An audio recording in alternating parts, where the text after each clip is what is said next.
Breaking news, according to Kamala Harris, hurricanes are now on the list of things that are racist. Cool.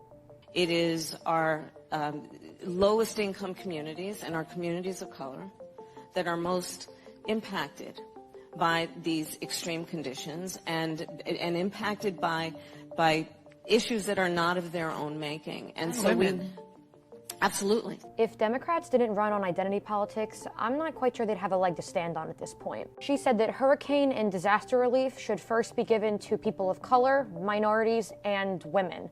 I'm not even sure this administration knows what a woman is, but we'll get back to that at a later time. I don't know how many of you are keeping track of things that are racist in the great year of 2022, but make sure you add hurricanes right below math, diesel trucks, and using your middle name instead of your first name. Because hurricanes are now racist, and they definitely skipped out on their mandatory diversity training. Remember that it doesn't matter how much, property you lost, how devastated your neighborhood is. It only matters that your white privilege is not showing. Here's the full clip.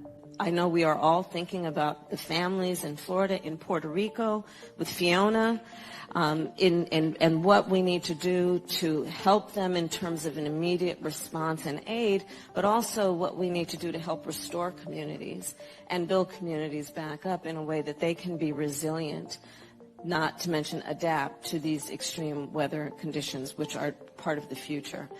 On the point that you made about disparities, when I was District Attorney of San Francisco, I was elected in 2003. I started one of the first environmental justice units of any DA's office in the country focused on this issue, and in particular on the disparities, as you have described rightly, which is that it is our lowest income communities and our communities of color that are most impacted by these extreme conditions and impacted by issues that are not of their own making. And so absolutely. And so we have to address this in a way that is about giving resources based on equity, understanding that we fight for equality, but we also need to fight for equity, understanding not everyone starts out at the same place. And if we want people to be in an equal place, sometimes we have to take into account those disparities and do that work.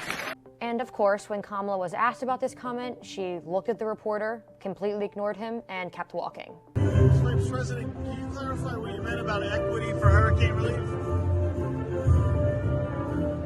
Now, the DeSantis team quickly fired back, saying that the VP does not make the call of where FEMA aid goes in Florida. And they are certainly not distributed based on race or income. So why is Kamala making a hurricane political? Is it because her approval rating is so low, she's, grasping at straws here? It's just par for the course that Democrats are leaning into another woke agenda rather than trying to help everybody who is affected by this horrible disaster. And after a disaster like this, there are no protected classes. Everybody needs help. And it says a lot that Democrats would rather virtue signal to the woke progressives than deal with this tragedy head on. But one thing's for certain, Ron DeSantis does not mess around, and he will not let these woke leftists get in the way of helping everybody who needs it.